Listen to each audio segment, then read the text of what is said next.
Good morning সবাইকে।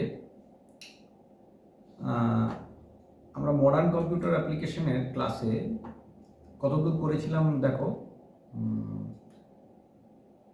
আমাদের মোটামুটি স্ট্যাক আর কিউ দুটোই প্রায় শেষ হয়ে গেছে। কিউ এর শেষকালে যেটা পড়িয়েছিলাম সেটা হচ্ছে লিঙ্কড লিস্ট ব্যবহার করে কিভাবে আমরা কিউ ইমপ্লিমেন্ট করতে পারি সেটা পড়িয়েছিলাম। এটা ছিল সেটা ইমপ্লিমেন্টেশন। তো কিউ এর আরেকটা অপারেশন আছে, সেটা আজকে ক্লাসে আমি দেখাবো। সেটা হলো কিউতে যখন আমরা ডেটা ইনসার্ট করি অথবা কিউ থেকে যখন আমরা ডেটা ডিলিট করি, সেই পদ্ধতিটাকে কি নাম দেওয়া হয় এবং সেই পদ্ধতিটা কিভাবে হয়, কিভাবে কাজ করে, সেইটা দেখানোর জন্য আজকে ক্লাসটা করছি। মানে সেটাই আজকে দেখাবো আর কি। তো দেখো, কিউ ডেটা স্ট্রাকচারের গঠন লিনিয়ার ডেটা স্ট্রাকচার হিসেবে আমি বলছি, তাহলে বুঝতে সুবিধা হবে। এরকম একটা কিউ ডেটা স্ট্রাকচার ধরে নাও এবং এখানে পরপর কতগুলো ডেটা আছে। এমনিতে তোমাদের অলরেডি কিভাবে ডেটা ইনসার্ট করতে হবে, কিভাবে ডেটা ডিলিট করতে হবে সবটাই আমি দেখিয়ে দিয়েছি, কাজেই সেটা তোমাদের অসুবিধা হওয়ার কথা নয়। কিন্তু কয়েকটা নাম আছে যেগুলো তোমাদের জানার দরকার। মানে এখন যেটা করাচ্ছি এটাকে বলা যেতে পারে কিউ এর ইমপ্লিমেন্টেশন। স্ট্যাকের যেমন ইমপ্লিমেন্টেশন ছিল, সেখানে যেমন বেশ কিছু অপারেশন ছিল, ইনফিক্স থেকে পোস্টফিক্স এক্সপ্রেশনে কনভার্ট করা বা ওই রকম প্রিফিক্সে কনভার্ট করা, সেই যে পদ্ধতিগুলো ছিল সেগুলো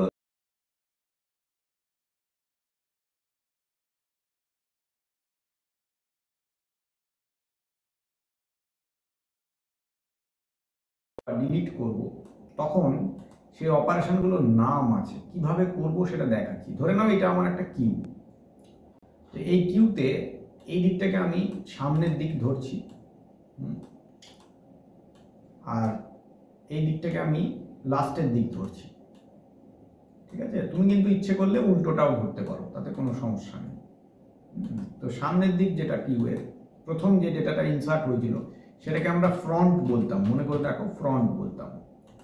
আর যেটা কিউ এর লাস্টের দিক ছিল একদম, মানে যেটা শেষ হলো ডেটা, সেটার নাম ছিল রিয়ার।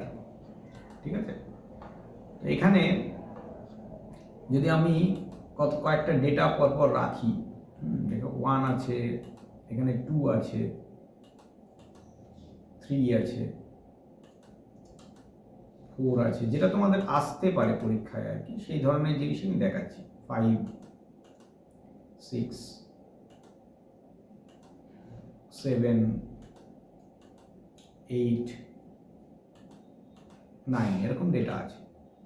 এবার বলা হলো যে এই কিউতে কিছু অপারেশন আমরা সম্পন্ন করব এবং তারপর কিউয়ের কি পড়ে থাকবে, কিউয়ের কন্টেন্টটা কি হবে সেটা তোমাকে জিজ্ঞেস করা হবে। তো কি ধরনের অপারেশন সম্পন্ন করব দেখো, আমি এখানে লিখছি তাহলে বুঝতে পারবে। ধরো এরকম অপারেশন সম্পন্ন করব,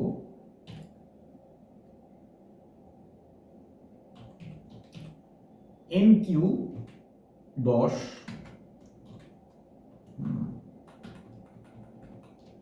NQ 10। এবার নামটা দেখি মনে হচ্ছে NQটা কি। আমি এরকম 4টে NQ করলাম, 10 নাম্বারগুলো অবভিয়াসলি চেঞ্জ করে দেবো, 10, 11, 12, 13। তারপর দুটো DQ করলাম,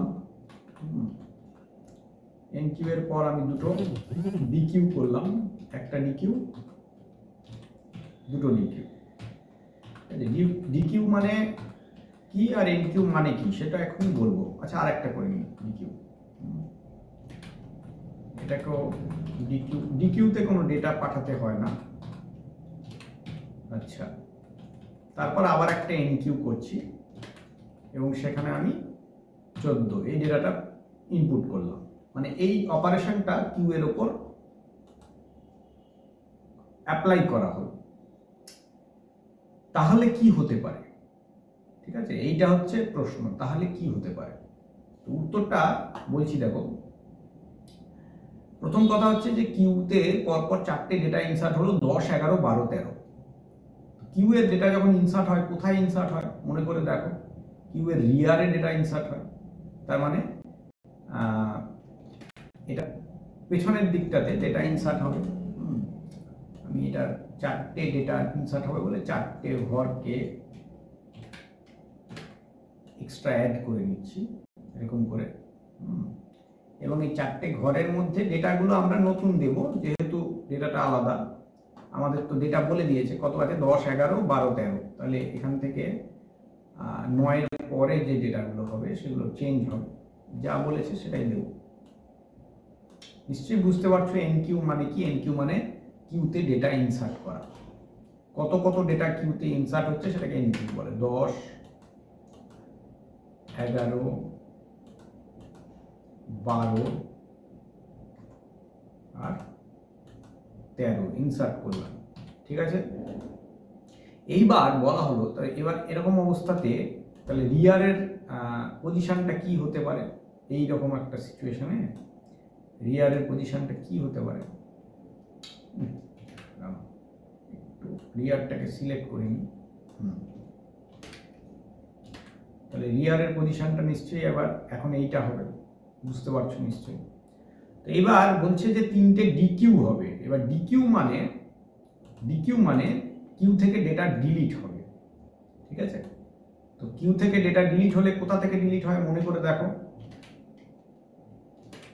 কিউ থেকে ডেটা ডিলিট হলে সামনে থেকে হবে 1, 2, 3, 3টে ডেটা ডিলিট হয়ে গেল। তার মানে ফ্রন্টের পজিশন হয়ে গেল এই 4 নম্বরে, ঠিক আছে। এবং কিউ থেকে প্রথম 3টে ডেটা মুছে গেল, ডিকিউ মানে, বুঝতে পারলে নিশ্চয়ই। এবং তারপর দেখো আবার একটা এনকিউ করা আছে 14। তার মানে নেক্সট কি হবে, এইখানে আমরা আবার একটা নতুন ডেটা ইনসার্ট করে দেবো, ঠিক আছে। এইখানে আমরা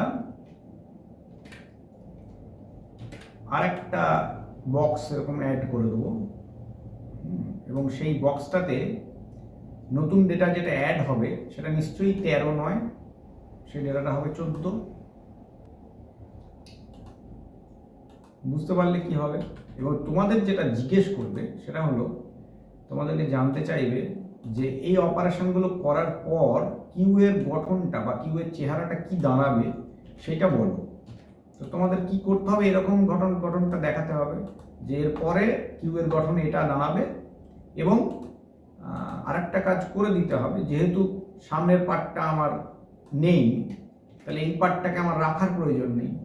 তাহলে আমার এটার পর এই অপারেশনটা হবার পর কিউ এর অবস্থা কীরকম হবে এইরকম। এইটা হলো এনকিউ আর ডিকিউ অপারেশন, বুঝতে পারলে। তো এইটা কিউ এর একটা ইমপ্লিমেন্টেশন, এটা তোমাদের জানার প্রয়োজন ছিল এবং এটা এই মানে আজকের ক্লাসে এটাই ছিল। পরের ক্লাসে আমি অন্য জিনিস দেখাবো। আজকে এই পর্যন্ত থাকলো। সবাইকে থ্যাংক ইউ। ক্লাস কামাই করো না, তোমরা দেখতে পাচ্ছি সবাই ক্লাস অ্যাটেন্ড করছো না। যদি একটু অ্যাটেন্ড করো তাহলে ভালো লাগবে, না হলে কন্টিনিউয়েশন থাকবে না, স্বাভাবিক খারাপ লাগবে। Thank you.